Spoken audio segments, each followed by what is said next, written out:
Now, I actually hate the word human in the loop. I'll tell you why. Not between companies, not between countries, but between what AI can do and what humans are ready to understand, adopt, and trust. The difference is the speed at which it's moving is just unparalleled. Mm-hmm. So we're having this gap and it's getting bigger and bigger all the time. If you imagine a scale, a graph, you've got this kind of hockey stick thing going on with the adoption of AI. Every time that you have a gap so wide, and the wider it gets, the worse, because how good is the technology if you cannot have mass adoption on it? You'd expect the younger people to be embracing it, and actually they're seeing a threat to their future and they're pushing back, It's like a sin, right? It's like a sin. It's like you don't speak about it. Everyone just knows. So it's not as simple as saying AI is bad. It's how do you use it? How do you deploy it? The real risk isn't what AI can do.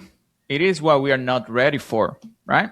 This is the Human Protocol, the podcast about staying human while building the future. I am your host, Mykel Salomon. Today's conversation is about a gap that is growing faster than what most people realize, the capability gap. Not between companies, not between countries, but between what AI can do and what humans are ready to understand, adopt, and trust. My guest today is James Garner, head of AI and data, and working at the forefront of AI agent orchestration and real-world AI systems. James, my friend, welcome to the Human Protocol. Thank you so much. It's a pleasure to be here. It's a pleasure to have you on. And before we kick things and we get down to business, James, I would like to start with maybe you telling us a little bit more about yourself. I'll let you go as personal as you want it to be, just for the audience to know who James is and what's keeping you awake at night in a way. What's you're passionate about lately? Yeah, good question. So a bit of a strange background. My background is not in tech at all, actually. I'm something called a quantity surveyor, which is a profession from the UK.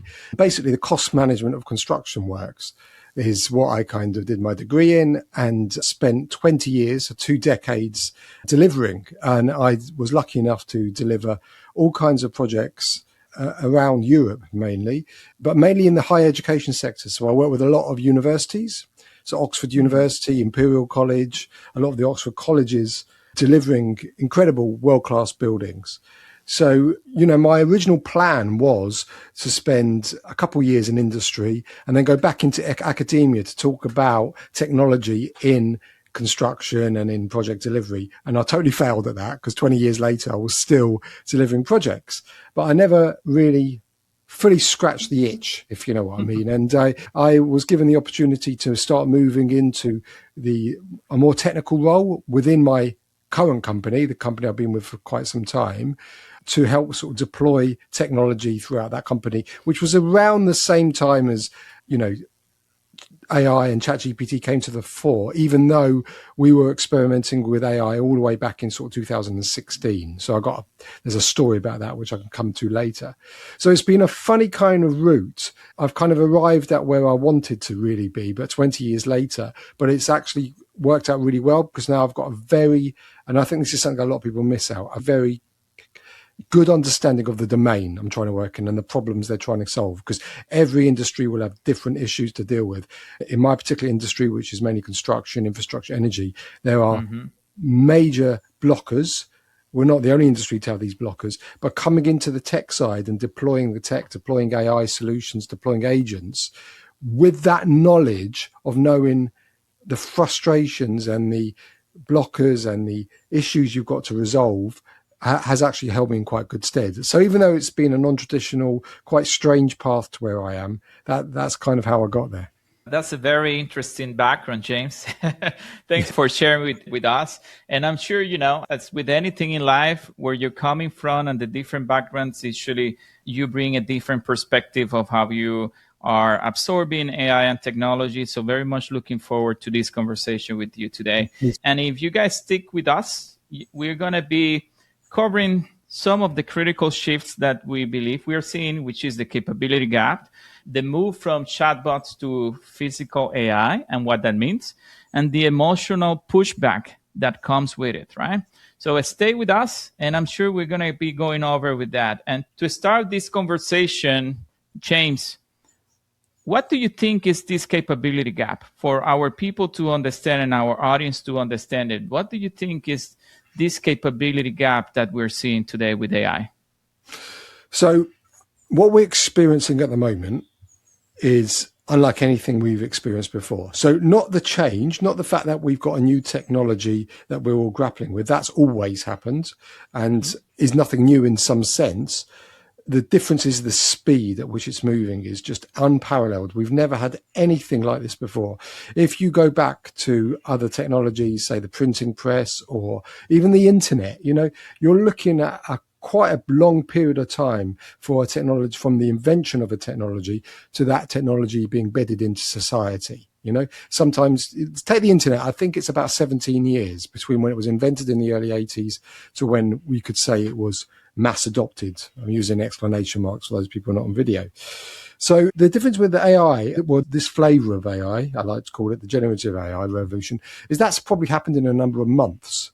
Mm-hmm. So what that means in terms of the capability gap is that whilst there is untold amount of money being invested in this technology from everyone, and everyone's on the bandwagon, everyone's deploying AI in some sense, whether that's properly or not is another question, but people are saying, yes, I'm adopting AI, I've got an AI strategy.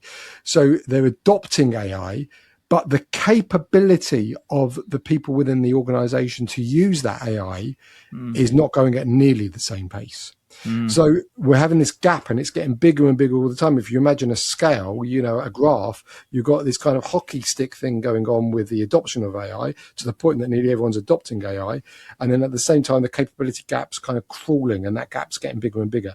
Now, this is important because when the AI chatbots first came out, they were really easy to use. There wasn't a huge amount of training to learn how to use them properly. It was pretty much common sense. Yes, you needed some help with prompts and things like that, but we're talking about natural language. So the difference between how to use the tool and the capability was quite small.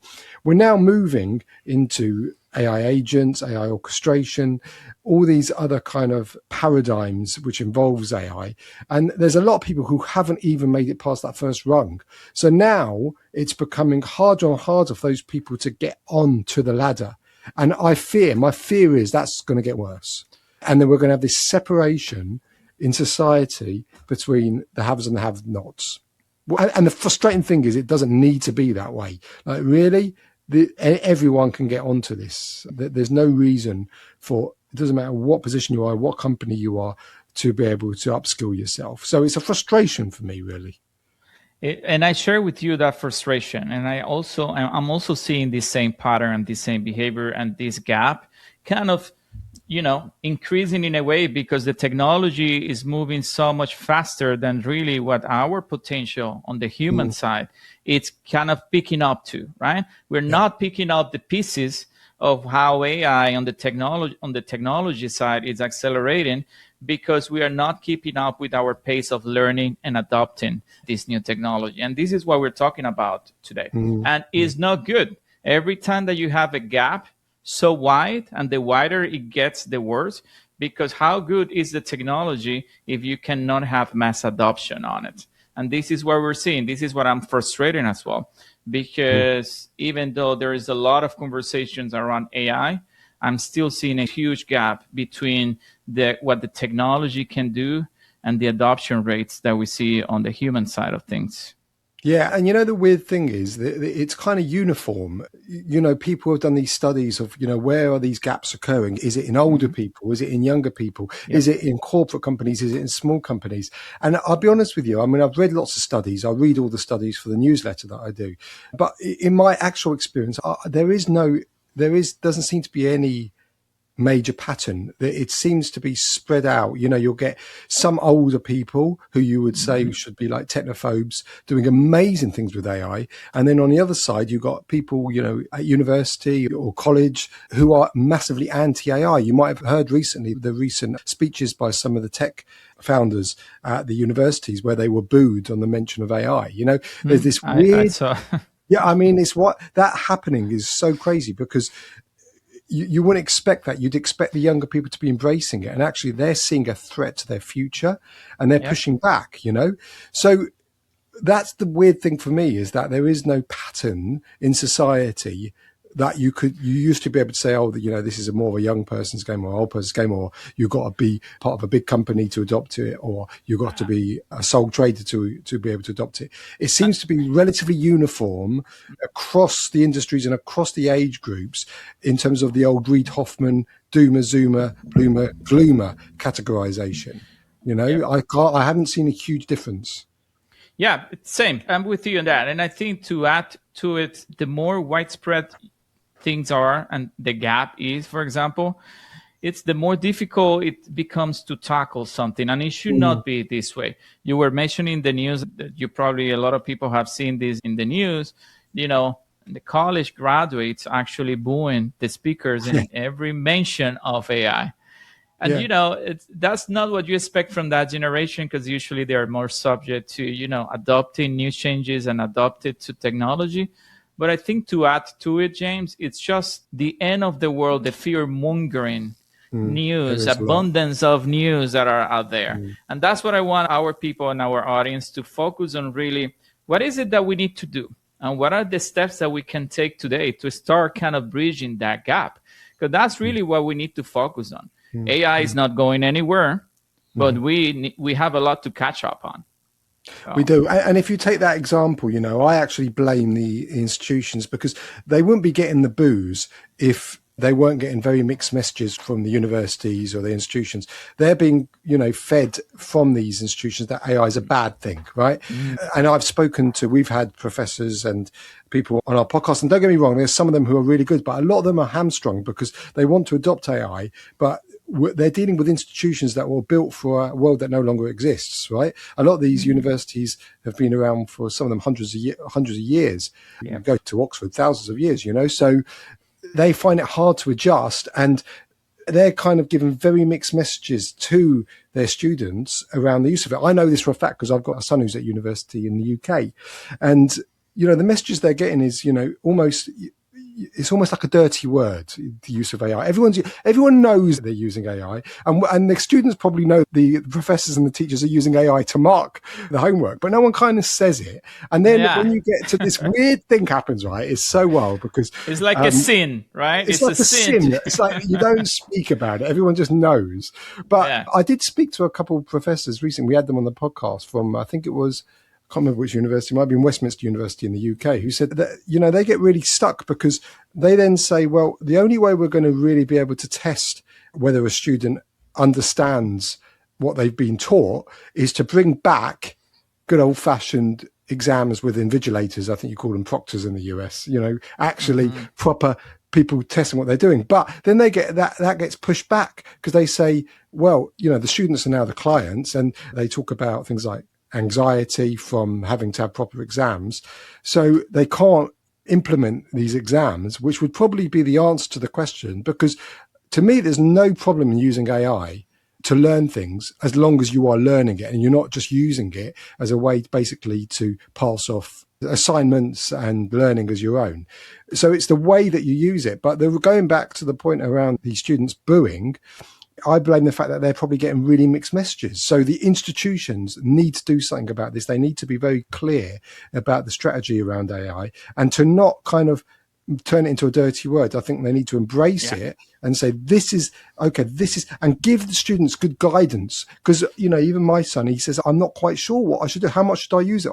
And he says to me, Dad, how much should I use it? I say, yeah, absolutely, you should use it, but use it, for instance, in a way that makes you understand it. So I was giving him some hints recently on his assignment, which is, you can use it to help you with some of your research, but then when you've done your assignment, put it back into one of the AI tools, something like Notebook LM from Google, and get it to quiz you, get it to ask you questions to make sure you really understand it. To challenge you, exactly. Yeah, to challenge you, exactly. And then you're using AI to really kind of solidify the learning that you've been through, rather than just saying, damn, I'm late for an assignment, I'm just going to pass something off. So it's not as simple as saying AI is bad. It's how do you use it? How do you deploy it?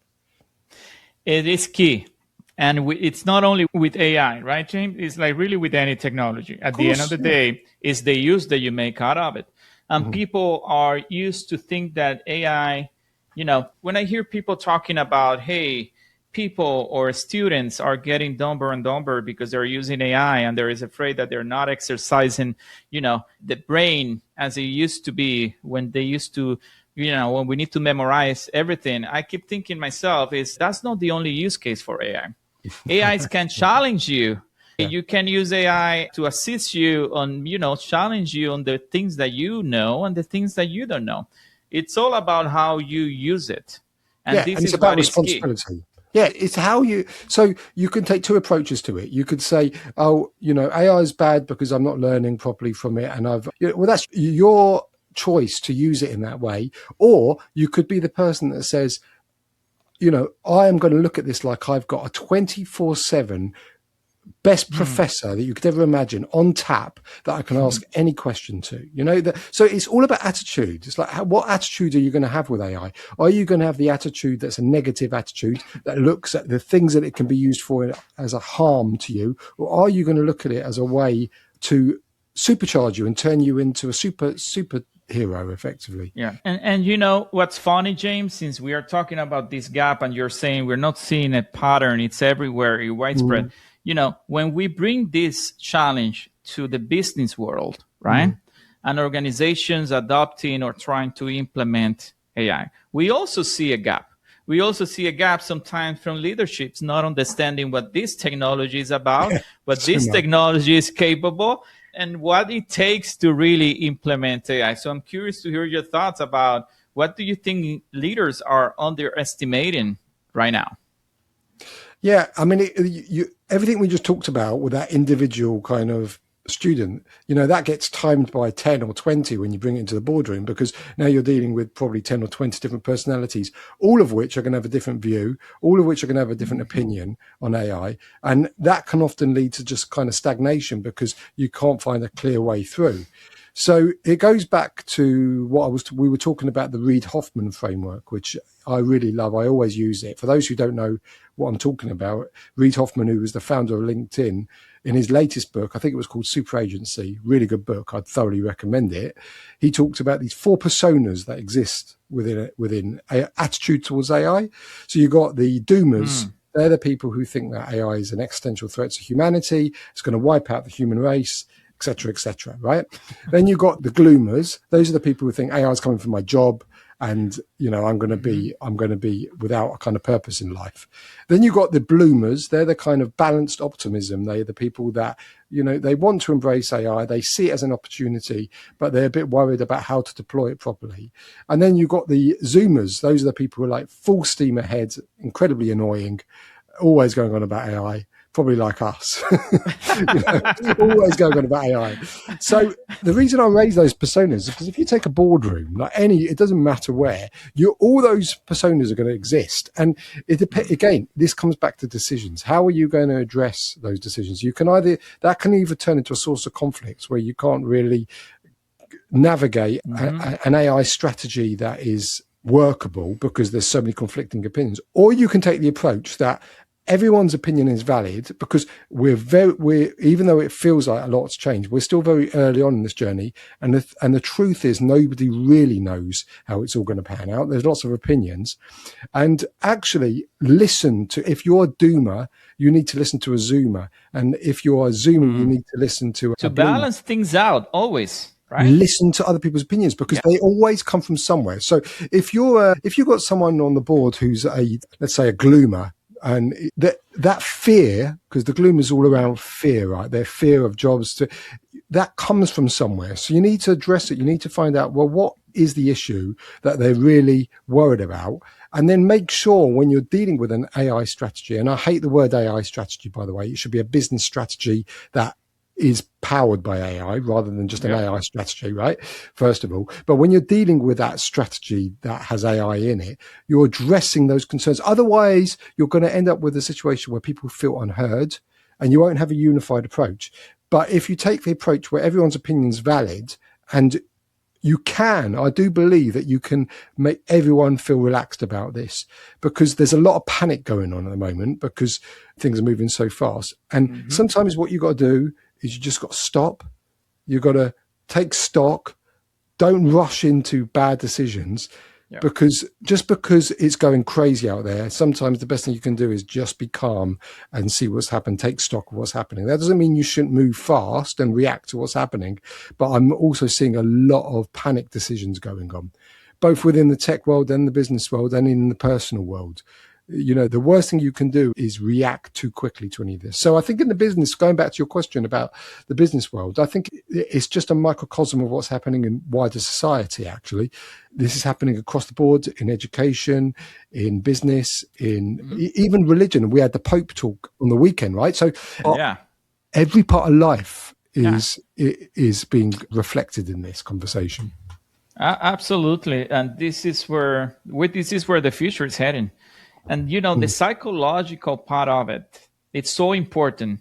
And thanks for making a reference to that book, because this is really, we make decisions based on our beliefs and who we are as people. This is still human beings implementing a technology. So based on where you're coming from and what you believe is the technology and your point of view of it, that's going to probably determine the strategy, good or bad, on how you're going to implement it. And what we want people to think about is, we don't know all the answers, and it's always a good idea. It's probably the best idea to talk to people that may differ from your point of view, because that's how we learn. And there's always good and bad about talking to people with different point of views, right? But this is where we're heading. And what I see, especially also in the business leaders, it's really, the gap is really on understanding what this is. Yeah. And it can be sometimes technical limitations, right? And organizational limitations that these companies have. But at the end of the day, these decisions are being made, and we hope that the business leader making those decisions, they have technical people to really explain to them what it takes to implement AI.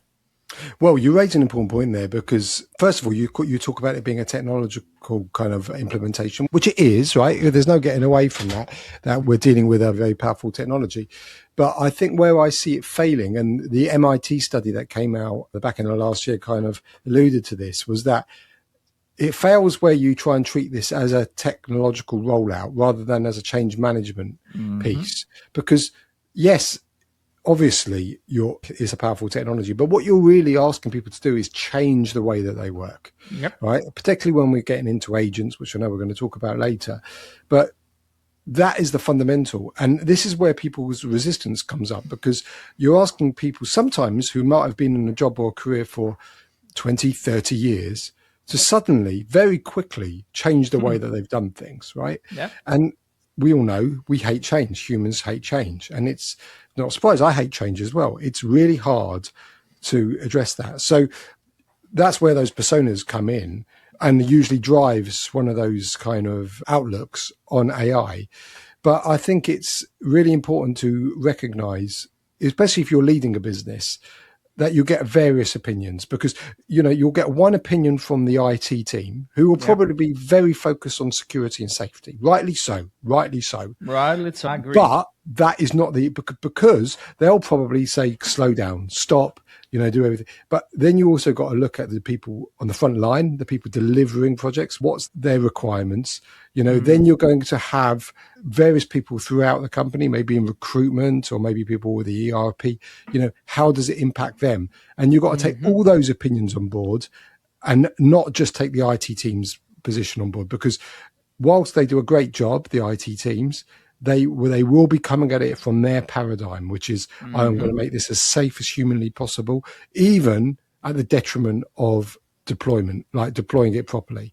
So you've got to take a whole suite of different opinions when it comes to this. And there's so much good stuff out there, right? Obviously, podcasts like yours. But what I always say to leaders in the space is that there's no excuse. It's not like the old days. There's so much good information out there. All the big frontier houses, Google, OpenAI, they all release fantastic information for free. Then there's a multitude of different podcasts out there, multitude of different YouTube channels. So you can find all the information that you need really easily. It's all out there. Yeah, it's definitely a lot of information out there, a lot of knowledge, but a lot of good stuff. If you take the time to try to dive in and try to find good sources of information, and for free, you're probably going to find a lot. That's definitely not something that we are lacking on, thankfully, right now. It's almost the other way around, isn't it? It's like information overload. Where do I start? Yeah, exactly. Trust me, we go through it every day, James. It's the nature of things, right? But I wanted to pick your mind in kind of the next topic that I want to talk about, which is this change or this transition that we're going from being very chatbot driven to physical AI, right? And it's in the past, it used to be AI and automation. It was putting a chatbot on a website and you were done, right? But what does physical AI really mean in practice? So you're talking about humanoid robots and robotics, or you're talking about agents? Right.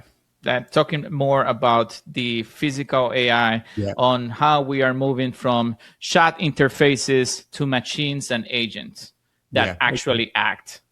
Yeah. So I would separate in your definition of physical AI into the two. There's the agentic AI, and then the physical AI, as in robotics. So let's take each one in turn.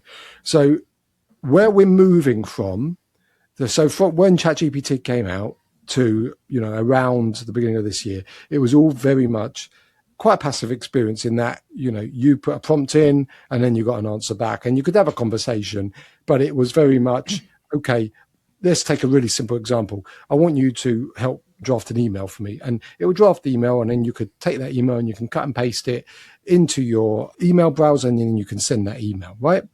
So that's the way people have been interacting with AI up until now. Now, what we're moving into is an agentic AI. So what does agentic mean? Well, it simply means that you're giving the chatbot, whether that's ChatGPT or Claude or Copilot, you're giving it agency. That's where agentic comes from. You're giving it agency. What does that mean? You're allowing it to do things. So let's take that really simple example, email. So an agentic version of that would be, not only does it write the email for you, it then goes and sends it on your behalf. That's the agent. That's the agent. Immediately, you can see two things there, hopefully. Number one, that's incredibly cool and amazingly powerful. On the other hand, that's bloody dangerous, right? Damn, right? So, yeah. It's because you're letting especially if you don't insert yourself in the loop in the middle of it somewhere, right? Yeah. So this is the thing, right? So that's a really simple example. Now you expand that out to multi-layered workflows. Take anything that you're doing where you've got a number of different steps. You start actually putting an agentic workflow together where you've got various agents working together to complete a full workflow. Now that gets even more cool and even more incredible, and at the same time, even more dangerous and even more of a security threat, because, at any point in that chain, things could go wrong. Now, you raised the point, human in the loop, which is what everyone talks about as the way to ensure that we're still in control and we're signing things off as things get done. Now, I actually hate the word human in the loop. I tell you why, because that implies that we are somehow subservient to the AI. Like, I prefer the word bookending, which is we're taking responsibility for what we're asking it to do and what we're asking and the final output. But semantics, really, it's the same issue. I just don't like that terminology because it does imply that we're the AI's kind of on top of us. Yeah. But it's putting it that way sounds like. You know what I mean? Someone raised that to me. A very clever guy called Sir Robert Buckland, who I'm going to have on my podcast, raised it to me, and I've never been able to forget since he said that. And I thought, you're absolutely right. Absolutely. Now you're going to make me think about this. Because it does, if it gives that. But anyway, the principle's right. There's a human somewhere in there controlling the steps. So we've already seen this start to happen. If anyone's got Copilot, they can create a very simple agent themselves. And then we're also moving to full agent workflows. And then even within things like Claude, if anyone uses Claude, there's things like Claude Cowork, or Manus is another one, or even within ChatGPT now with Codex and things like that. These are like generalized agents. You can do an incredible amount with them. You could ask it to go and build a website for you, and it will go and build a website for you, and it will come back and forth. It will ask you questions, and it will it will really it'll be like an assistant. It'll be like the cleverest assistant you've ever imagined, constantly doing stuff for you, constantly badgering you, saying, is this okay? Is this okay? Is this okay? Unless you go to ultra dangerous mode, which does stuff by itself. I wouldn't recommend that. But at the moment, it's very much saying, are you happy to go down this route? Are you happy to go to the next step? And that's the safeguarding. So that's where we're going with agents. And that is going to become the norm very quickly. And there's a massive gap emerging between like I said at the beginning, the availability of this technology, which is freely available now, pretty much, and the people who even know about it. Most people don't even know it exists, right? So that's the gap.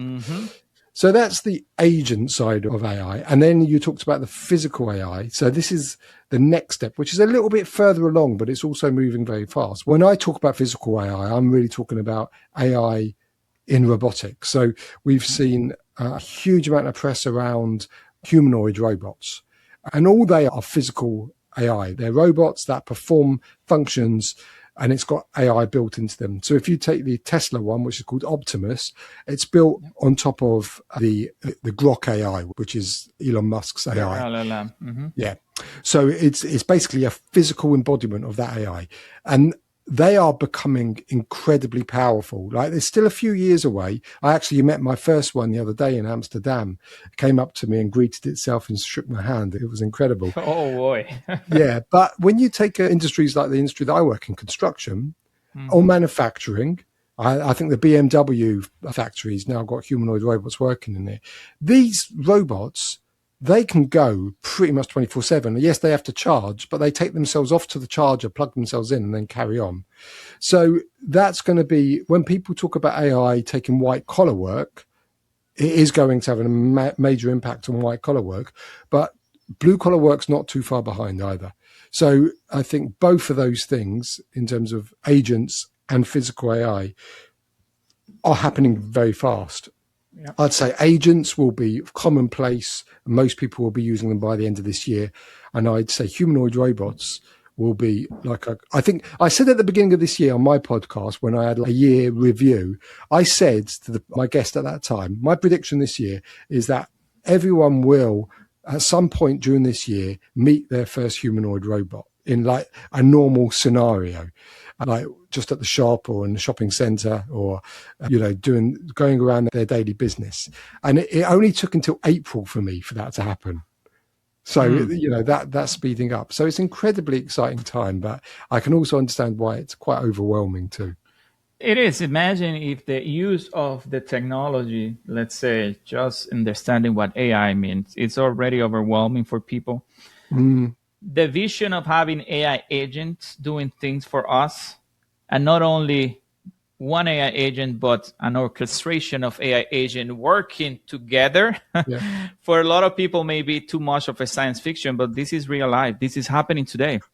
And it's real life. We're not ready for it. That's the other thing. And I think by the end of this year, it's, the biggest part of the business world, we have one way or the other, from 60 to 80% of their businesses already with the AI agents performing them.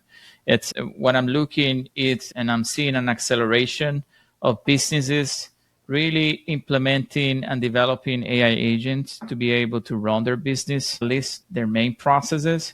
And more businesses are looking at how I can implement AI agent to start not only automating, but also being able to make decisions. If they're doing it right or wrong, making sure that there's safeguards in place or not, that's a different conversation. But what business leaders have in mind is really, it's AI agents, how we can implement it. And this is what this is heading.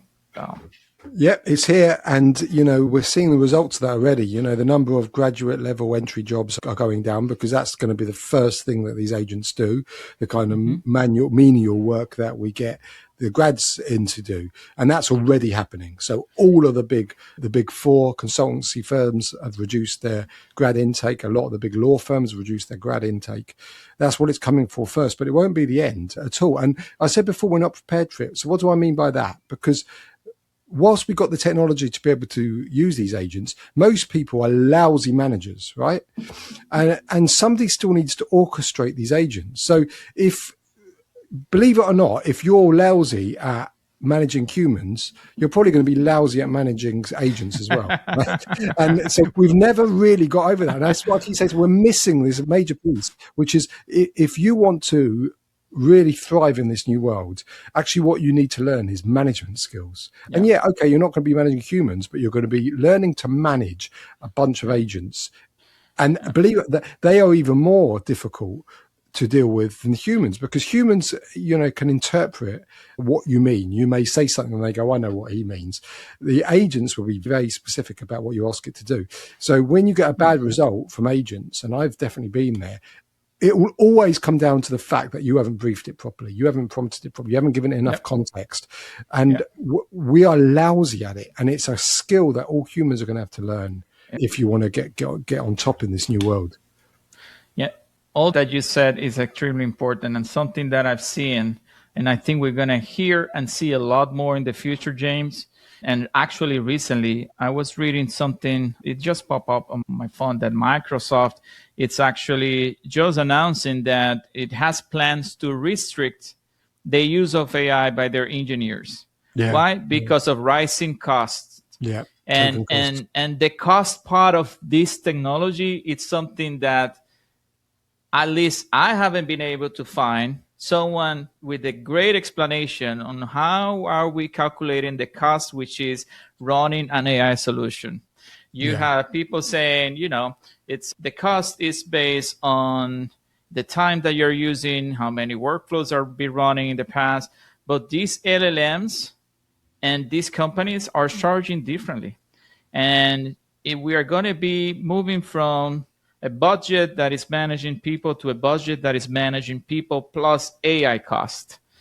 And the understanding for people's leaders and managers and leaders to understand the cost associated with AI when it's not clear, that adds a different set of challenges that way. And I think we're going to see a lot more when costs associated with AI are going to start coming back up. Yeah, this is a difficult one for me to have a view on, because I think we are being led into a false sense of security at the moment, because it's a bit like when Netflix and Spotify came out. They gave it away for pretty much free to start with, got you hooked, and then slowly start raising the prices, right? And now we're all stuffed and we're stuck with it, right? So it's really easy to say, oh, I wish I could turn it back, but you can't once it's gone, Blockbuster Video is gone, isn't it? So that's the way of the world. And at the moment, we know all these frontier houses are making an enormous loss, right? They're all running at a loss, and they're all competing against each other to try and get the market dominance. At some point, things will settle down and the costs will start going up. And, that's when we'll be faced with the situation of the reality. What does it really cost? Not what is the cost that they're currently passing on to us, but what is the real cost? At the moment, they're measuring cost in tokens, right? If for sort of an enterprise solution, which is basically number of words. And we're being really inefficient with the way that we're using AI at the moment, actually, because no one's really worrying too much about it. Because if you've got, let's say you've got loads of oil, you've got to, you're not worried about the use of it. You'll just keep using it. Yep. If you get to the point where there's a scarcity of oil, you start being really careful about how you use that oil, right? Yeah. And it's the same thing with AI, in that at the moment, we feel that it's freely available. There's nothing that we need to worry about. And so we're just using it without worrying. But, at some point that tap will switch off and everyone will be going, oh God, we've been using it really inefficiently. It should. And, to your point, James, it's just to bring it down to very human, humans using, for example, one of these LLM, ChatGPT or Claude, whatever. This is why prompt engineering, it should become more and more important. The more you prompt, the more you use it, right? In the back end, the more computing being used. So instead of you taking the time to understand what you want to achieve and try to come with the best prompt that you can in one or two, maybe, people are just prompting. They don't care. Because there's no jeopardy. Or it's free, or it's $20 a month, at least here in the US. Unlimited prompting, you know what I mean? I think we're probably going to see some restrictions coming in the future because we cannot keep the whole world prompting and prompting. Where are we going to end up? Unless, of course, what we didn't talk about is the local, the local models. So we're talking about the big frontier models. Of course, you've got all these Chinese open weight models that are in effect free or very cheap. And then you got the likes of Google releasing things like Gemma 4, which was their local model. I think that's going to play a big part when people realize that, calling these APIs are going to become very expensive. They'll look at ways of becoming more efficient with their AI usage. And you can imagine a world where, maybe 80% of AI queries will go through their local model, and maybe they'll only call the more expensive models for very complex tasks. I think that's going to be a part of the future because this is unsustainable. It's unsustainable at the moment.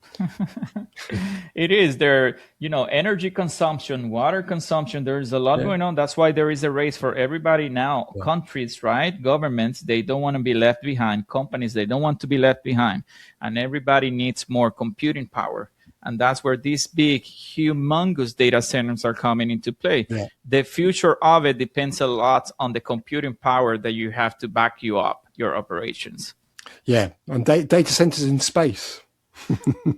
Or underwater, or a little bit above water, floating data centers. I was reading the other day, floating data center. Mad, isn't it? You know what's funny, James? I was reading the other day about these floating ideas, floating data centers. And the main concern about the reporter was, but the main concern is because since you're floating, then you will need to use a satellite connection to send information back and forth, and that will take longer than your instant response. I know, okay. We've got very greedy. We've got so used to this technology in such a small space of time that we moan when it takes anything more than a few seconds to get on tap intelligence. Are you kidding me? That's the big concern, the speed of the response. It's mad. It doesn't surprise me though, because we're weird people, human beings. We get very used to. Have you heard of this thing called the Overton window, which is an amazing theory, which is basically that what sounds like crazy today becomes tomorrow's reality very quickly, and then we get used to that new reality really quickly. So wind back 20 years, right, and just the thought of the things that we live with now, mobile phones, which are basically the most powerful computer in our hands, like ridiculously fast internet, artificial intelligence, talking about quantum computing breakthroughs, humanoid robots. People would have thought you were mental talking about that, and we've just got used to it really quickly. And then as soon as we get used to that, we'll start laughing about the next big breakthrough as if that's ridiculous. Well, there's no reason at all why that should be ridiculous. I was talking to somebody the other day about, nanobot technology and the fact that at some point in the not too distant future, these nanobots, the chips in them are going to be able to be small enough to put into almost something the size of a cell, and then we're going to be able to put it into our bodies. And this is exactly Ray Kurzweil's hypothesis, if you've read any of his books, the Singularity books. But, these people are just good friends, but they're just absolutely laughing at me, saying they're being ridiculous. I'm thinking, go back 10 years, you would have been laughing about what we're doing now, right? So I think we've gotten too-way easy. We've gotten too-way easy, especially with AI, to the point that we worry about that. But at the end of the day, humans, right? We are weird. This is who we are. This is the species we belong. And that's kind of a good segue for my next topic and question that I want to ask you, which is the human response to this. Curious to see, what have you seen? What type of emotional response have you seen when people start using AI and their capabilities grow? Anything that you can share with us that you have seen in people? Yeah, I mean, I've seen all kinds of responses. I've had somebody in tears. So I helped somebody with a very simple AI agent. And I won't go into the specifics, but it was to solve something for that particular person. And when it was working and it ended up being deployed, that person burst into tears because behind that was a major issue that they were unable to get past. They didn't know how they were going to get through this problem, and this AI agent basically solved it for them. And it was such a relief that they expressed themselves with tears. So I've had that. And then I've had fear. Definitely people visibly look shocked when you show them what it can do. And they don't say anything, but you can see this kind of emotion of, oh shit, my job's, that's my job. We've just automated. So I've seen that. I've seen the ridicule from, like I just expressed, where you talk to people about where this is going and they literally just laugh and think you've gone off your rocker. I've had that quite a lot. And then I've also had a little bit of anger where, people genuinely react in a way that can only be described as with anger, because they feel that this technology is not being governed properly. They're not angry with me, but they're almost angry with me as a proxy because I'm a proponent of it, as if to say, this is all wrong, we're not doing it properly. And I do have sympathy for that argument as well. I do understand where they're coming from, because I do feel that we're doing things that are maybe sometimes a bit too fast without thinking about the consequences. Yeah. And I think, at the end of the day, human resist change. But and about technology in particular, human resist what it takes from them, right? Yeah, always. Or they are going to fear losing their jobs, and with that, losing who they are, right? Because we know that if jobs changes and roles changes, and you're not going to be doing the same task you have been doing for the past 5-10 years, of course, the nature of things and your job may be a totally different one. There are challenges. Inevitable. Right? And that always has happened, right? So when people say that, I just push back and say, look at the jobs that used to exist that don't exist anymore, right? Did you know, I don't know if you had this in the States, but in the UK, there used to be a job back in the late 1800s. It was called a knocker-upper. Have you heard of this? No. What is that? Yeah, this is a true job. Their job was they used to go around the houses with a stick in the morning and knock on the windows to wake people up, because it's before alarm clocks, right? And there was another one called a lamplighter. They used to go around the Victorian streets and light the lamps. Obviously those jobs are gone now. And I'm sure those people at that time were worried about this new fangled technology called electricity that came along that took away their job, right? So it will always change. Things always change. Always. It's what the email and the internet did with, the postal offices. The changes are coming, and this is not the only time that will come. After AI will probably come something else. And, it's a matter of time, basically. Well, it will just speed up. It will just speed up, I think, because we're on that exponential hockey stick that Ray Kurzweil talks about, that, we're going to get this, what's called like self-improvement happening soon, where the AI starts making the AI get better. So it is going to change, and it is going to speed up 100%. And this is the same that I tell my friends, my family, people that I work with. We have a chance. Or we look at the positive, or we look at the negative. It's all how we look at things. And based how you look at it, there are actions that you need to take. You're not going to be able to be in the middle, because this is a transformational technology. This is transforming our life in many different ways, right? Because this is being adopted in all industries, personal and your professional lives as well. So it's just a matter of how you are going to approach to the changes, how you're going to adapt to it. Attitude and your attitude to it. Yeah, absolutely. Awesome, James. What do you think AI companies should focus on? What are the things at the top of your mind that if you have in front of you OpenAI or Anthropic or Gemini leaders, you're going to tell, I would like you to focus this technology and pay attention to this? What would that be? That's a really good question, actually. Not one I really thought about too much. I mean, I would say to them that they need to focus on that. They all seem to be in a war against each other, and it's getting to the point that they're all trying to outdo each other with new releases all the time.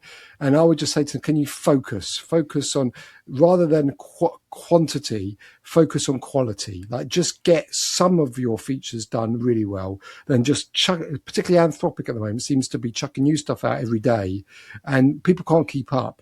I would say focus on real use cases and give people some space. I know you want to get stuff out there. I know you're in an arms race, but remember that people are humans and they can't take all this stuff in. So I would just say, slow down, focus, work on the use cases. All right. And what would you tell an 18 years old James, seeing him today, especially going into this new future with AI? Well, I've got a 19-year-old mini-me, so who's my son, who I do or talk 19. To. Yeah. So I do say to him, and embrace it, embrace it. Don't resist it. Work at, like we talked about before in terms of education. Work. What is your attitude? There's a great book called I think it's called The Gap and the Gain, which is around your perspective, whether you look at what you've achieved versus what you've got yet to achieve, really determines how you function in society. And it's the same thing with this. It's like, choose your attitude towards this. Yes, there's dangers you've got to be aware of, but look at the positives, look at the things that how it can improve your life, and use it to improve your life. Awesome. Amen to that. And James, my friend, thanks for being with us today. This was very insightful conversation. Oh, well, no, thank you so much for having on. It's been fun. It's been a lot of fun talking to you. Awesome. Appreciate you. And if this was a powerful reminder that the future of AI is not just about what machine can do, but what humans are willing to face. Share this with your friends, with your family, with your loved ones. And I talk to you guys next week. Thank you all.